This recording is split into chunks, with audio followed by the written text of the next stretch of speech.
తిరుమల ఈ రోజు ఏదైతే చెప్పారో ఈ రోజు వచ్చింది కాదు. 2022లో వీళ్లు పంపించిన రిపోర్ట్ ప్రకారం టీఎఫ్టీఆర్ఐ చాలా స్పష్టంగా కల్తీ జరుగుతుందని చెప్పారు. డెలిబరేట్ గా తొక్కిపెట్టారు, యథేచ్ఛగా కొనసాగించారు. నేను ముఖ్యమంత్రి కాకమునుపు నేను చాలా సార్లు ప్రయత్నం చేశా, పోరాడాం. కడాను నేను ముఖ్యమంత్రి అవుతానే నేను నిర్ణయాలు తీసుకున్న దాంట్లో ప్రధానమైన నిర్ణయం, ముఖ్యమంత్రిగా ఫంక్షన్ చేయాలంటే ఒక ప్రిన్సిపల్ సెక్రటరీ ఉండాలి. ఫస్ట్ ప్రిన్సిపల్ సెక్రటరీని పోస్ట్ చేశాను.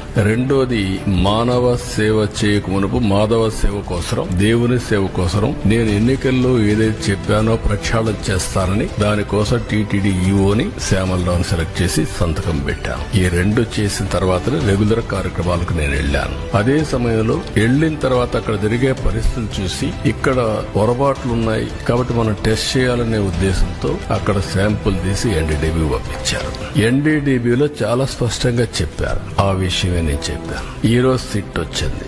అసలు సిట్ లో మీరు చూస్తే మొత్తం కెమికల్స్ తో, పామాయిల్ తో నెయ్యి తయారు చేసే పరిస్థితికి వచ్చారు. ఇప్పుడే కేశవ్ గారు చెప్పినట్టు దాంట్లో మళ్ళీ ఆ కెమికల్స్ కూడా కొన్ని ఆయిల్ తో తయారు చేస్తారు, కొంతమంది అనిమల్ ఫ్యాట్ తో కూడా తయారు చేస్తారనే పరిస్థితికి వచ్చారు. అంటే దేవుడు అంటే లెక్కలెత్తనం, డెలిబరేట్ గా అపవిత్రం చేయడానికి మీకు విశ్వాసం లేకపోవచ్చు. విశ్వాసం లేకపోతే ఆ జోలుకు రావద్దండి. విశ్వాసం ఉండే భక్తుల మనోభావాలు దెబ్బతీయడానికి, లేకపోతే దేవుని యొక్క పవిత్రత దెబ్బతీయడం, ఇది చాలా దుర్మార్గం. ఇది మామూలు కాదు, ఇది మహాపాపం.